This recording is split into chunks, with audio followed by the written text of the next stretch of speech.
আর বিভিন্ন লোকজন বিভিন্নভাবে জনগণকে সাহায্য সহযোগিতা করেছে।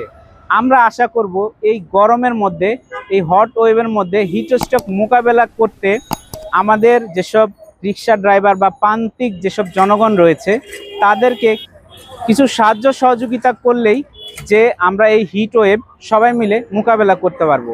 যেমন আমরা যদি কিছু বিশুদ্ধ পানের ব্যবস্থা করে দেই রাস্তাঘাটের বিভিন্ন জায়গায়, সেক্ষেত্রে আমাদের যারা প্রান্তিক জনগণ রয়েছে তারা বিশুদ্ধ পানি পান করে এই হিট ওয়েভ থেকে বাঁচতে পারবে।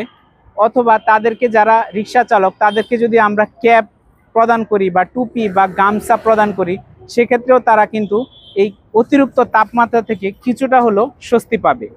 এই বার্তা আপনাদের কাছে রেখেই শেষ করছি আজকের ভিডিও। দেখা হচ্ছে পরবর্তী ভিডিওতে। ভালো থাকেন, সুস্থ থাকেন, আর অবশ্যই নিজের যত্ন নেবেন এই হট ওয়েভ থেকে